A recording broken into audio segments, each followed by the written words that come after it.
Well, hello there, everyone. Happy Friday. It is December 20th. I'm Denise Salcedo, joined by Robin Lundberg, and we are here to break down SmackDown. Robin, how are you? I'm doing well. It's Santa Strowman season. So once you get to that point in time, it's all downhill.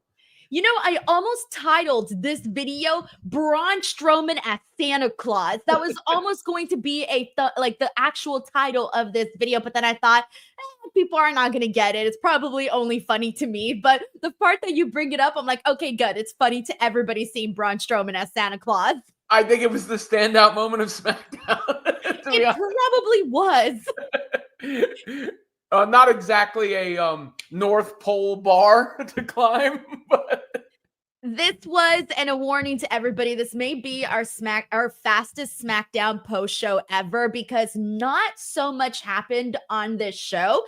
And I mean, we already knew it was a pre-taped show. However, sometimes the pre-taped shows, they sometimes sneak up on us, Robin. They surprise us a little bit and then they turn out to be good. You just never know, right? Well, this one, it was what it was. It wasn't like anything, earth-shattering at all. yeah, I was at one of the pre-tape shows where Roman actually did the yeet, and I think they built it in succession, right? So I was at a SmackDown, and they taped the following week's SmackDown, but there was a Raw in between, and the Raw advanced the storyline that was then paid off at the SmackDown that was taped.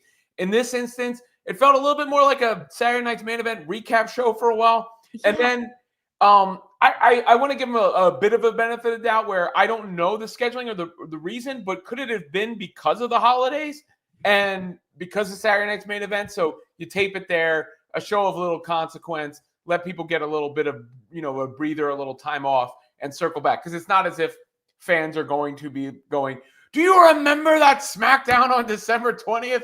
It wasn't as good as the others. It's a here today, gone tomorrow thing. And I think sometimes we forget too, because this has happened many, many times before where like it's December, it's SmackDown's a Friday night. All right, maybe there's not so much going down. And of course, it's the holiday season. So for all of those reasons, we got the show that we got here today. But we are going to break down like the most noteworthy moments. But before we do, I want to kick things off with our super chats of the day. This is from Sheldon Jackson, who says, kind of glad I chose to watch Final Battle tonight. Danhausen returns, Nigel McGuinness competing for the pure title and tapping out to Lee Moriarty. So I was not watching Final Battle today. However, I almost didn't have to because my entire timeline, Robin, was people tweeting about Ring of Honor Final Battle. And so I basically saw all of the results on Twitter and I thought, damn, well, at least they're talking about something. So there you go. That's good. But hey, it is what it is. Yeah, I mean, look, there's wrestling going on all the time. Lots of different wrestling companies and a lot of shows being put on too. And that's part of the big picture view of it too. It's they have these tentpole moments going up. They can't stop promoting Raw on Netflix. It was just announced SmackDown's going to 3 hours, right? Royal Rumble was promoted on this show. WrestleMania season is around the corner. So when you're juggling all that and you have to program episode after episode after episode, it's just part of the game that there's going to be a few like this. And it's not like they sit there and purposely, I don't even know if bad is the right word. I don't know, just uneventful. Uneventful. That's what we're going with. Uneventful. We got Kevin Zwicker here who says Drew has to be the most layered star in WWE right now. Not only can he possibly be the most layered star, but I also think he was honestly one of, if you were to list like your top 5 major players in WWE this year, I feel like Drew McIntyre, man, you got to throw his name in there. Drew, Punk, Roman, Cody, Rhea. I mean, those were like some of your top people in WWE. And I feel like Drew sometimes he gets his flowers. Sometimes he tends to still be forgotten about. But nah, man, Drew McIntyre deserves the recognition, especially I would say. And Drew McIntyre has done a lot of good in WWE already, but this has truly been his best year, Robin, like by far. Oh, no question. I don't even think it's close. I think that heel turn that he did, the feud with Punk, this character that he's sort of developed has made him, he always had kind of the look. He always had kind of the presence, but he didn't have it. And now he's got it going on, whatever that, it is. It's not one of those things you can put into words or describe, but you now feel it with Drew McIntyre. But let me give a shout out to, Solo Sikoa too, who I thought was pretty funny in the promo. In what part, Robin? What part? When he told the crowd to acknowledge him when they were wutting him and everything, I thought, You thought that was funny? I didn't even blink. I was just like, all right, okay, sure. I feel like there's been one funny Solo Sikoa moment, Robin. And it was, oh God, what was it?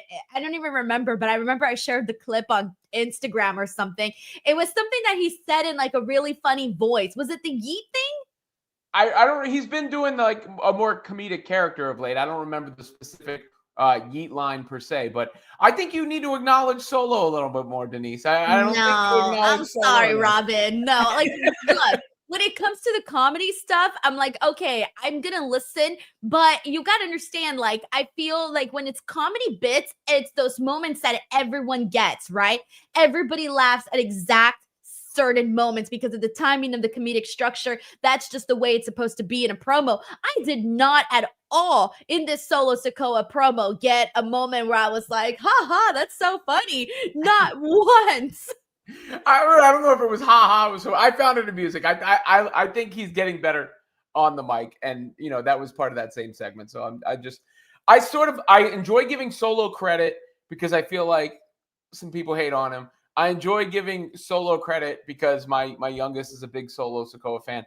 And I enjoy giving Solo credit because I know it gets under your skin. Well, I was going to say, it's not about not giving credit or hating or anything like that. It's about recognizing what's working and what's not. And I feel like that was like, okay, let's get right into it. By the way, thank you so much to Kevin. And also thank you to Rated TVMA Luis, who also just gave a super chat. Thank you so much, Luis, I was going to say, should I go with Luis or Luis? Okay, Luis. I was debating. Thank you so much for the super chat. You didn't write anything, but thank you. It goes a long ways, man. Okay, so let's get into the Solo Sikoa bit of all of this, because this took up, by the way, the Solo Sikoa bloodline stuff with LA Knight and all of this took up about 35 minutes, all right, of SmackDown. Yeah. I was looking at the clock and I was going, oh my God, this has been going on for a very long time. So what we had was basically Solo just going out there and addressing the match that he has coming up with Roman Reigns at the premiere of Raw on Netflix, January 6th. And he basically says that he's going to walk in as tribal chief. He's going to walk out as he's going to walk in and out of tribals as tribal chief. And this is the part where he's being what chanted. And that's all I was thinking about was during this, I was like, there's just what chanting him because he's saying the exact same things he says every week. He's going to be tribal chief. He has the Ula Fala that Roman Reigns is going to acknowledge him, that he's going to be the head of the table. And it's the same things we've heard over and over, Robin. That's why the crowd was what chanting, because they've all heard this before. It's nothing new. The most newest thing that he said was that he told Roman Reigns that after this, he can get back on his boat to the island of irrelevancy, and that's it. That was the most newest thing that he said in this promo. You didn't see that, but Dad vociferously booing him from the crowd. I did see that Dad booing him. That was real moves. that was heat. And they're also using, look at Denise, tribal combat is basically what they're pushing as the main event of Netflix. So the first Raw on Netflix, Solo Sikoa is going to have the main event. I mean, how many main events does the guy have to have before we acknowledge him and rightfully allow him to don an Ula Fala? Bro, Cody Rhodes versus Solo Sikoa was one of the most boring matches I had ever seen, Robin. It wasn't very good. What are we talking about? I agree with you there. But Roman will get a good match out of Solo. Yeah, I do think so. I do think Roman and Solo Sikoa will get something good from the Netflix show. I can't imagine with Roman Reigns, he knows how to work up a crowd. He knows how to sell the moments, even if it's not like the craziest, most in-ring spectacular show. Roman Reigns knows how to do moments right. And that's the only reason why I'm looking forward to seeing Roman and Solo Sikoa on January 6th, because I know that at least it's going to feel like a big deal. And the pacing, Roman does pacing very well. So I feel like most of his matches feel like they're starting slow and then they pick up as they go. Almost like when, one of those like Jaws, right? What do they say about Jaws? You don't see the shark for the first hour of the movie, whatever. You're waiting for that to actually hit, and he's sort of conversing with the audience in the midst of it. So I think you'll end with his opponent in the midst of it. I think his style will mesh better with Solo than Cody's did, even though Cody's a terrific all-around performer. Not that Cody can't really get a good match out of anybody. Just didn't work on that night, and it was a big event. So it sticks out a little bit. And everybody was just sort of waiting for Roman Reigns to return because I think everybody that day knew Roman was going to return. And so everybody was pretty much waiting for that. And I think Cody tried to have a specific type of a match with Solo Sikoa that probably just wasn't the match that they should have had at SummerSlam. But hey, anyways, back to today. So after Solo's, cutting the same old promo that we've heard a million times, Drew McIntyre comes up and I go, all of a sudden, an eyebrow was raised, Robin. And I'm going, all right, let's see what happens here. We get a little back and forth and Solo's basically telling him that he's glad that he Claymore Jimmy in the face. But Drew tells him, like, it's just, I'm disgusted. It's painful to even be in this freaking ring with you. And before he can continue to say his spiel, he's attacked by Jimmy with a crutch. And I thought, all right, look at Jimmy getting revenge for his big toe when he got Claymored in the face after saying he had a broken big toe, Robin. I'm still not over that. See, that's funny. Now that whole big toe jokes that Jimmy was making last week, now that's funny. That was comedy. And he's still selling. Well, I mean, he's not even selling. He broke his toe, didn't he? He's still moving around. I like what they got the big gym thing going on. That seems like it's like stuck that a little too. bit. It's stuck a little bit for him. But there's a lot going on around all that. I mean, it really goes to show you, I think, the importance and the long-term storytelling of the bloodline in general and everything that like when The Rock had the whole family tree up there at the promo for WrestleMania.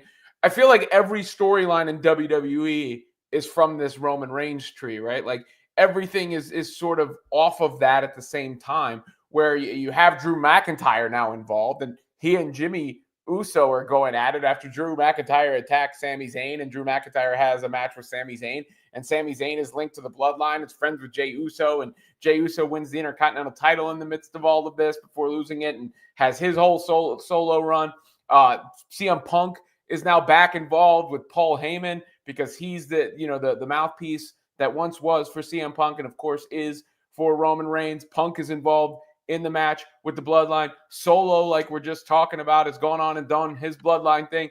Cody Rhodes has been tied in with the bloodline. I mean, he obviously beat Roman to win and has the match with Solo, and we're still talking about how he might factor in with The Rock and everything. So it feels like almost everything that's not Rhea, Dom, and Liv, that's been a major cog in the WWE universe has some root to the bloodline tree.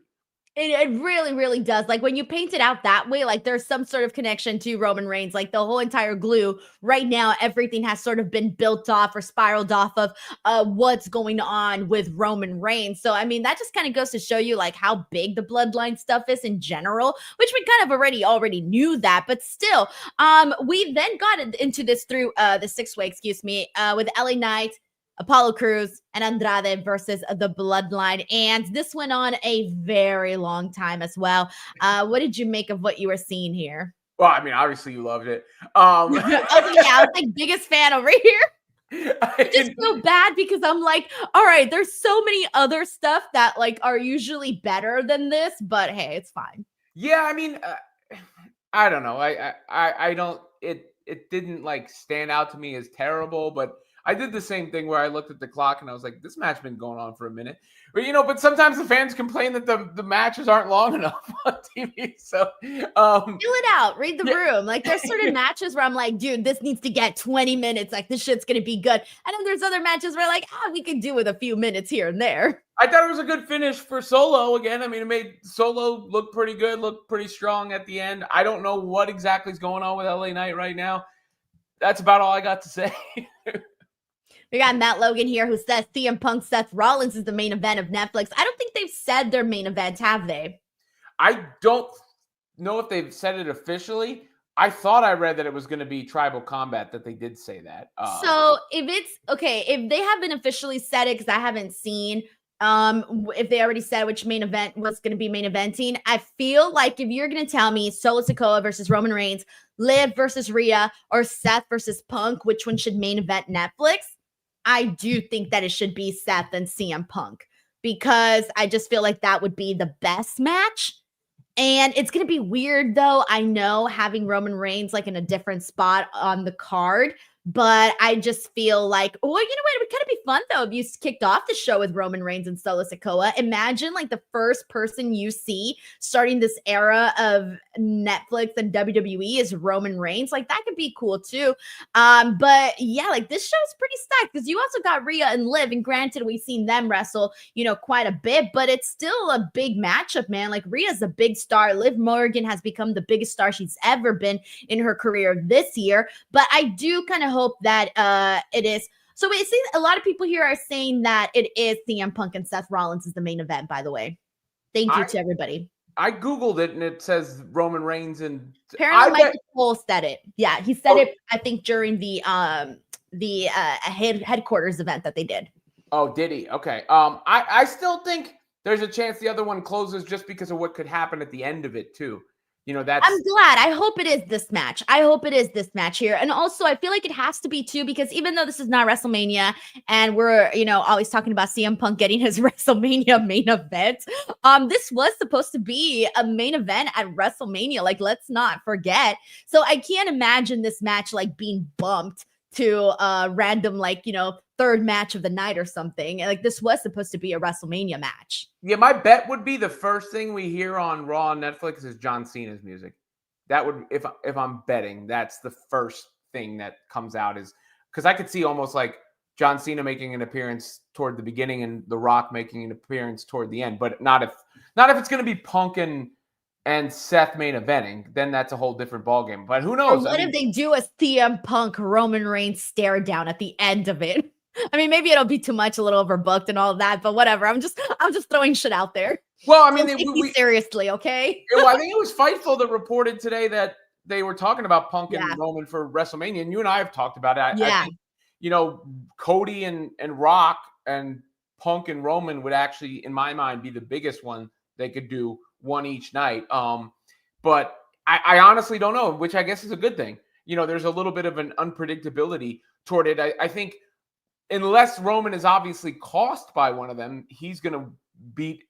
This maybe is the end of the Solo Sikoa deal. I could see that, you know, happening there, where for as much as Solo has been and emerged as in this role post WrestleMania, I could see this be where that part of the chapter is closed. Like, his I hope so. Yeah, I hope so. I feel like they've kind of stretched it as much as they possibly could. And it's time for Roman Reigns to be in there with people of his star caliber, because again, this is like one of the most important time periods for WWE. Like, they're going to have to sell people on the Netflix show. They're going to have to, you know, obviously sell people on 2 nights of WrestleMania, 2 nights of SummerSlam. We got Royal Rumble. Like, now's not the time to have Roman Reigns just like diddling around with just anybody. Like, he's got to be in there with the biggest of the biggest names and telling the most, the most star-studded match feuds that they could possibly do, like marquee stuff.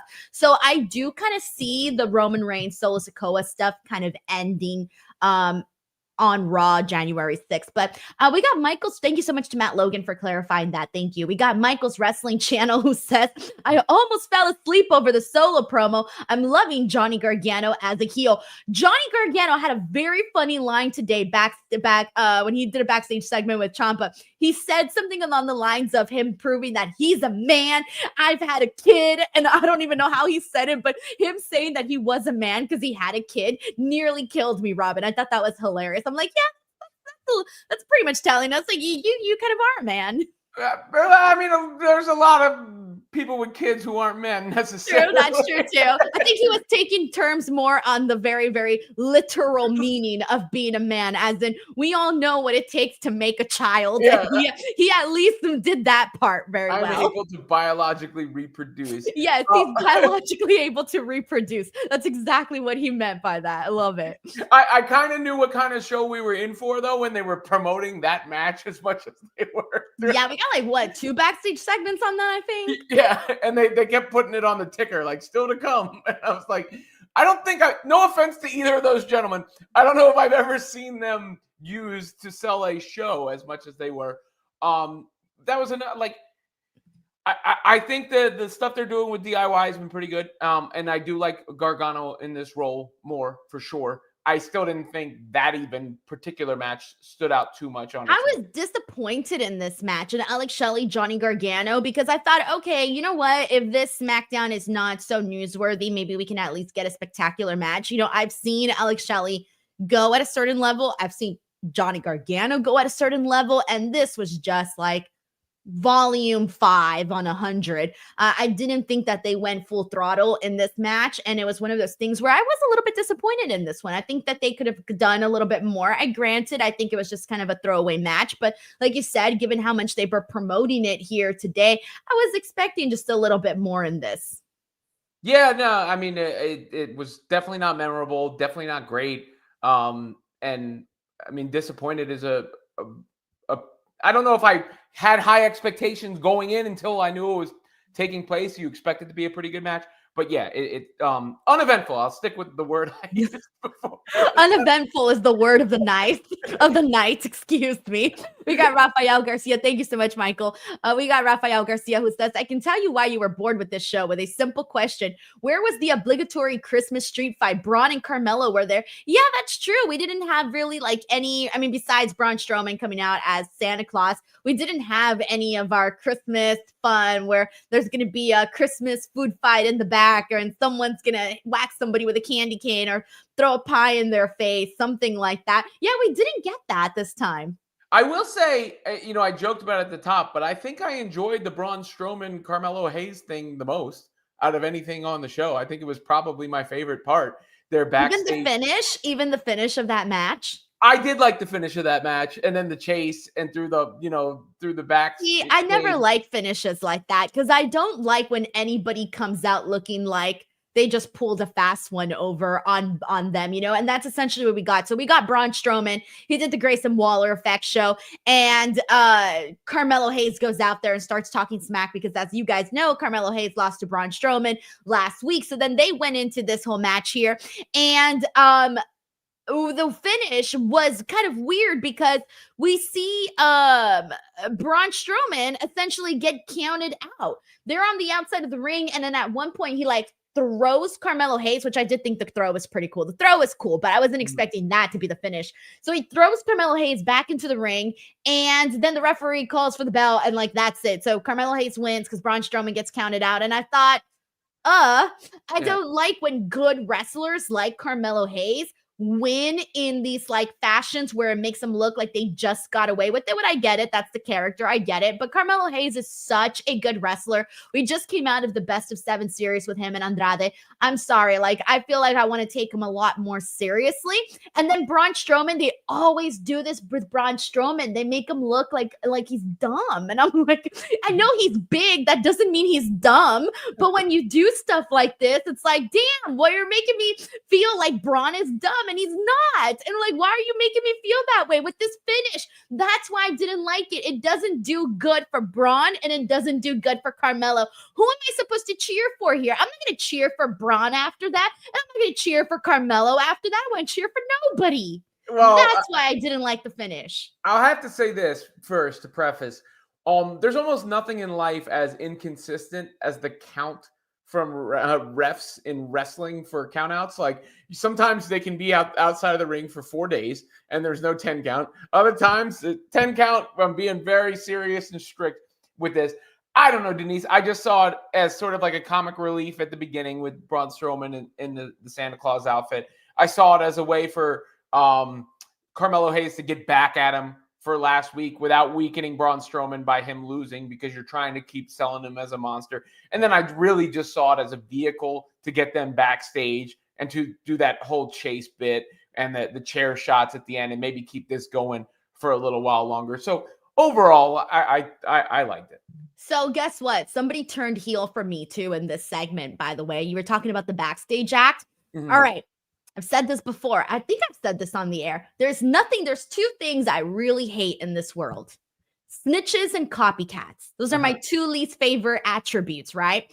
So we get Braun Strowman, who's chasing after Carmelo Hayes, and he goes to Santos Escobar, and he's like, where's Carmelo Hayes? And Santos gets in his face and he goes, I'm not a snitch. And I was like, yeah, Santos, you're not a snitch. Let's not forget, by the way, Robin, I don't think you were doing the post show with me yet, but remember, I don't know if you remember, if you were on the post show with me or when, or the people here remember, but I was so mad when everybody was saying how Carlito was a babyface and that Santos, Escobar, Rey Mysterio stuff. I'm like, he is not a babyface to me. He freaking snitched on Santos Escobar during that. And I remember being mad about it for like 3 weeks about how Carlito was snitching on Santos Escobar. So I love that it's been like a year since that, or God knows how long has gone by. And Santos Escobar, to this day, still not a snitch, because he had someone snitch on him. And trust me, you'll feel this strongly, because the second someone snitches on you, you will hate snitches. Trust me.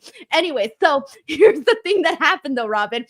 Freaking Angel decided, because Braun Strowman was like, if you don't tell me, it's going to be worse than being a snitch. So of course, Angel, being a heel, he completely cowered and was like, Carmelo Hayes is over there. He's over there.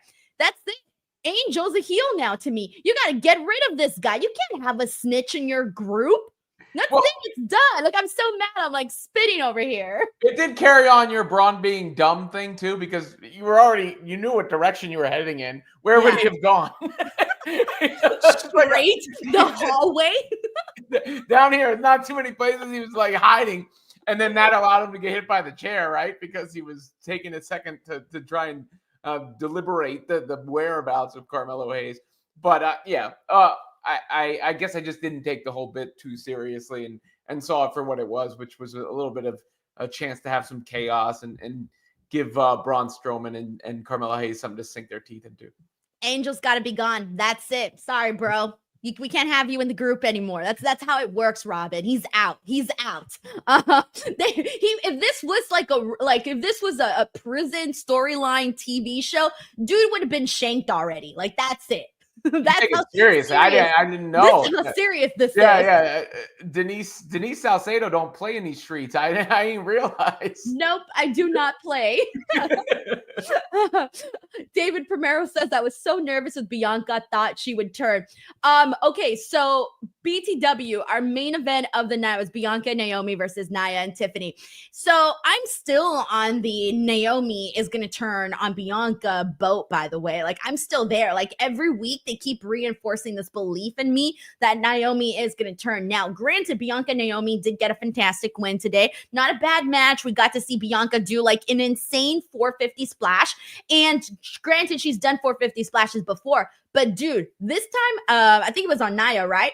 Nia was more than halfway across the ring. And I'm looking at that and I'm going, oh my God, is Bianca going to like get it all the way over there? And damn right she did, man. She made that look like a walk in the park. It looked phenomenal. That was my favorite part of the match. But Naomi gets the win for her team. She looks great. She had said prior to this, and this rang another bell. Granted, almost every single week, I feel like I'm seeing red flags with Naomi. So the red flag that I saw today was she said she wasn't going to touch the belt until she actually earned it, right? And I'm like, okay, that's very nice. But why are you being so nice like that? Why are you overcompensating for this? Like, you're already a tag team. They already made you guys a tag team. Why, Naomi, are you overcompensating? Now, maybe it's just me trying to see this in a certain way, because I've been feeling like Naomi is the one that's going to turn at some point for like weeks now.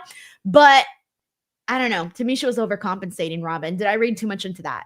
Maybe, but maybe not. I mean, I like that. That's probably the good subtext for them to use. Again, I think we talked about Drew McIntyre. We've talked about this before. I like the idea of Naomi following this pattern that we've seen from Drew McIntyre to Kevin Owens to her. That all have some parallels, right? Like, it's Drew McIntyre felt like he was getting screwed, and no matter what, he was coming out on the downside because of it, so he felt justified. Same thing with Kevin Owens. Like, I've been through all this, and then you're working with them and all this.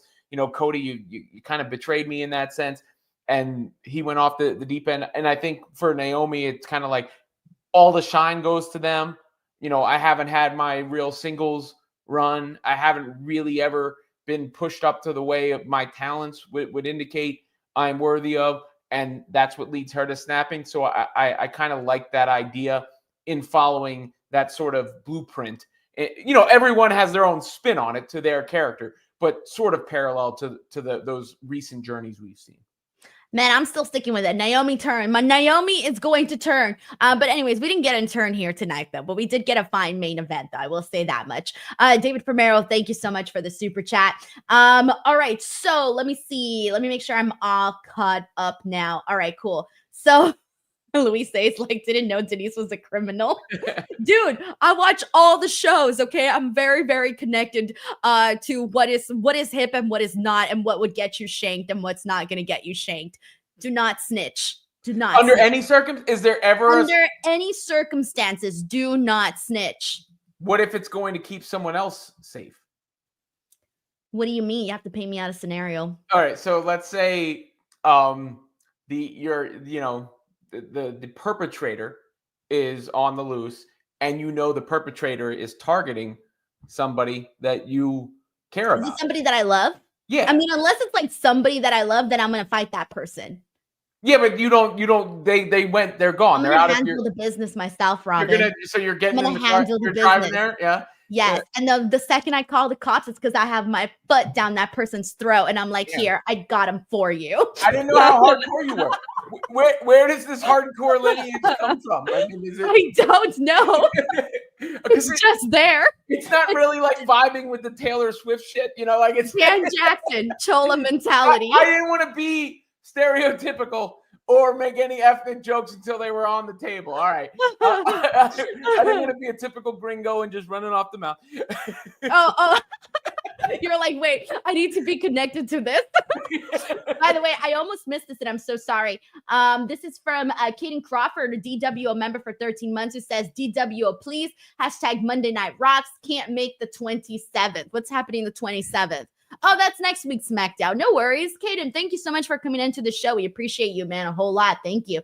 Honestly, I'm glad anybody is here, because I thought, who the hell, who's going to tune in for today's SmackDown? But yeah, yes, Young Jing says snitches get stitches. Yeah, dude. You've never had a bad experience where someone snitched on you? Snitch? I don't know if I can't recall. Look, I understand the animosity towards snitches. I have listened to enough rap music and familiar enough with the lore of mafia movies and the like to understand that snitching is a cardinal sin and not something that one should do. In fact, even in the most honorable sense, right? Like Jay-Z's one of his good friends, Emory Jones, went to prison for 12 years rather than snitch, right? So I understand the lore and the animosity that goes toward a snitch and it being the lowest form of human filth that there can be. So I do get it. I guess I don't know if I've been in a position where someone could snitch on me. I don't know what I've actually done. And it sucks. It sucks so bad. I'll share my story. Okay. Before I share my story, Robin, have you ever been at any job and peeked at your phone, maybe sent a text, checked the tweet, checked to see if your Instagram got a little couple of likes, anything like that? Yes. Okay. And I'm pretty sure here a lot of people, it's happened to them, right? You look at your phone, you're like, and then, but you continue on, right? You do your work. Yeah. So several years ago, I was doing this demonstration. I was working as a food sampler because, guys, I had every freaking job in the world. So one of my jobs was I used to go to different supermarkets and I used to promote these, I used to sample these chocolate almonds, right? Mm-hmm. And so my job was, okay, if people would come, I would offer them almonds and I would sample them and I would talk to them about the almonds. That was what I would do, right? Yeah. And so I was doing that, and then it just happened to be a particularly slow day at the market that I was at. And mind you, I'd been doing this job for a long time. I I had so many good feedback. Everybody loved me, all of that stuff, right? Well, of course, I happened to look at my phone.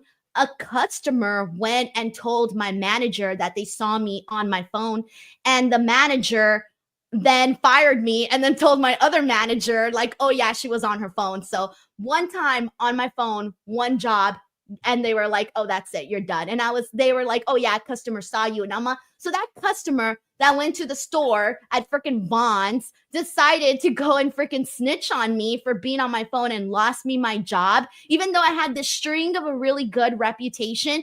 Like, I'm sorry, but I just feel like if I'm shopping and I see somebody on their phone, no big fucking deal. I'll grab my freaking bread and keep moving on with my day. But she snitched on me and I lost my job for that. Yeah, what a Karen. That's why I'm like, snitches get stitches forever. Okay, also, that feels like forever. an extreme reaction from the employer, right?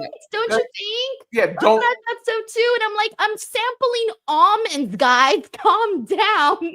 Now that you mention it, though, my son Raj does snitch on me. Like, and it's annoying because it's whenever I let him do something or them get away with something cool, like, oh yeah, and then they get in trouble. You're like, Dad, let me. And then they, like, go tell mom, like, what are you doing? Why? Why I can't let you do it anymore? Like, so I can't trust him. Like, and he's 10. So, for instance, I would, instead of making him go with me someplace, I would be like, play your video games. I'll be right back. Right. But I'm not allowed to do that. And I know I can't do it because I know he'll say it, instead of just listening when I'm like, don't say nothing, man. See, proving my point. So yes, there you go. That was my snitch story. But anyways, we got one more topic to hit on, and that is that there was already reports and rumors out there about SmackDown moving to 3 hours. However, we didn't really have like an indication as to when, or if this was really happening, or if it was just an idea or a thought. But WWE officially announced today that, hey, they are going to be moving to SmackDown to 3 hours starting next year. Robin, we just got to a place where we had Raw for 3 hours for several years, and we've been on a 2-hour Raw now, and it's nice. It's so easy. And SmackDown's been 2 hours, but now it's going to be 3. How do you feel about that? I generally prefer 2-hour shows. I just think it's the right amount of time. I think 3 hours is hard to do on a consistent basis. I'm wondering what the reasoning behind it was. I don't know if the Netflix thing has something to do with it and making sure USA, gets served in that sense, or they're just doing well. I mean, look, give them the benefit of the doubt. Obviously, it's not like, oh my God, terrible news, there's more content. No. Later start for us, I guess. But as far as it going, I was a little surprised. I guess it had been out there, so I wasn't that surprised. But I didn't see it coming in recent times. It felt like SmackDown had been this presentation consistently this way over however long now, and that is a quick change. And I have to imagine it has something to do with all the shuffling that they've got going on with the moving parts going to Netflix and everything else. Yeah, for me, I'm not so sold on the idea because after all, it is a Friday night, man. Like, people go out and they kind of have a live Friday nights, or they take it easy on Friday nights. And so I feel like Fridays is kind of a hard sell, especially to commit to a 3-hour show. It's kind of a lot. And then also, I just don't think that the show necessarily needs it. I feel like, we've been watching SmackDown now for years, and it feels like it's fine at the 2-hour pace that it's at. I mean, there's been times where I'm like, oh, I didn't watch SmackDown this week. I don't have to talk about it, but I still want to know what happened. You can go on YouTube and catch the highlights, and everything's in a quick, like, little 4-minute video here and there. And so for me, it doesn't necessarily feel like SmackDown needs to be 3 hours. I do hope, though, that, of course, given the fact that next year is looking like it's a very important year, I really do hope that those 3 hours are worth it. They're going to have to fly by really fast, because I'm not used to for a Friday night being 3 hours. And I got so comfortable too already with the 2-hour Raws. I'm enjoying them. I really am. Also, it's not good timing to ask me, if I'm ready for the 3-hour SmackDown after this SmackDown. Yeah, I know. I was thinking the same thing. I was like, man, if this would have been a fire SmackDown, I'd be like, yo, let's effing go. 3 hours. Come on. Now I'm just kind of like, 3 hours? What's good? What are we on a Friday? What are we doing? So it's not necessarily like the best day for it, but hey, whatever. It's going to happen next year. And I haven't decided whether or not I'm going to do watch alongs. I might. Just because I'm already going to be here for 3 hours, so I might as well do something. So let me know, guys, if you want to see the 3-hour SmackDown watch-alongs. If you do, sure, let me know and I'll see if people care enough and then I'll probably do them. But we got LaRae Johnson here, who's been a DWO member now for 7 months. Thank you so much to LaRae. He says, happy holidays to everybody. It's still said, by the way, happy holidays, LaRae, but it's so wild to me when SmackDown ended and Michael Cole was like, have a happy holiday. I'm like, already? What day is it? We're almost there. It's this coming week.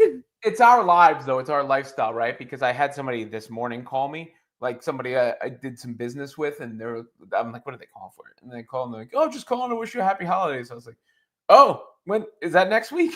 They're like, what are you doing? I was like, I don't know. I haven't gotten that far yet. Because every day is, in some ways it's beautiful, in some ways it's annoying, because like every day to me is the same, right? Like there's no difference between Saturday and Tuesday. Like they're the same day for me. And then other people, they never get it because they're always scheduling their events, like, I mean, rightfully so, it's common sense, around weekends and holidays and stuff like that. And then they're like, oh, you're not coming. I was like, well, yeah, I gotta work. I didn't make the schedule for this game or this PLE or whatever the case may be. Sorry, I don't work 9 to 5. That's the hardest part. I know. That's one of the things that everybody in my family works in like a 9 to 5 type of job. Mm-hmm. And for me, it's like when people ask me like, oh, are you going to be off this day? I'm like, shit, I don't know. I got to see what the hell's going on that day. I'm like, I have no idea what's happening. I'll let you know once we get a little closer to that date. But it is hard when you have this kind of a job, because you just never know what's happening, and things change and work at a whim, and it is what it is. All right. Thank you so much to LaRae. So we got Jay Kane here, who says, Denise and Robin, who is your booker of the year for 2024? And help me settle this bet. Who would you rather have, Rhea Ripley or Mercedes Moné? See, it's very difficult because they're both really big stars, by the way, like massive stars. I think I'm drawn more to Rhea Ripley, so I would go with Rhea, but that's just a personal preference. I just like her aesthetic and how she looks, and that just draws me a little bit more to her. And then in terms of Booker of the Year, I feel like, I haven't really thought about who it might be. I feel like everybody has sort of had different strengths in what they've done. I think that Shawn Michaels has done a really good job of catering to his audience. I think Triple H has done a really good job of creating big moments. And I think that Tony Khan has done a good job of making these big matches and these big dream matches happen, like Bryan Danielson and Will Ospreay. And also, having that big moment with Bryan Danielson winning at All In. So moments like that, I also thought he did very well. So it's very hard to pick who I think is the best booker, just because they all kind of got something right. Well, I'll go with Triple H on the booker, just because WrestleMania still happened this year. And that was one of the most eventful, memorable things I can recall in my fandom and history of this business. So that's the kind of thing that just puts you over the top. And for the other question, for me, it's definitely Rhea. In a past period of time, it may have been Sasha Banks prior, obviously now Mercedes Moné, but Rhea Ripley is about as hot as you can possibly get and has been. She's got, what's one of the buzzwords the kids use nowadays? Aura. Yeah. Motion. Yeah, motion and aura. She's her name might as well be Motion Aura. Motion Aura. If you say it a lot, it starts to sound like a name, Motion Aura. It's not even bad. Maybe that's a good character that they could introduce, that we just concocted right here. Motion Aura. But yeah, it's mommy for me. Yeah, she's great. I love her. Jay, thank you so much for the super chat. Alrighty, everyone. So there you go. That was Friday Night SmackDown, December 20th. Of course, this weekend, not really much going on this weekend, so I won't be back until Raw for Raw's Watch Along. And then no NXT post show next week because it's Christmas Eve. I celebrate on Christmas Eve.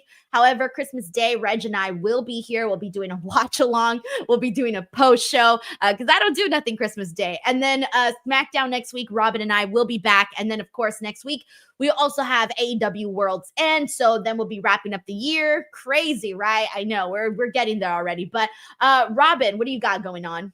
Check me out, Robin Lundberg show on YouTube, Women's Fast Break on SI covering women's basketball. I'll plug my son Raj, even though he's a snitch. Raj, I can talk on YouTube. His goal is to pass me in subscribers.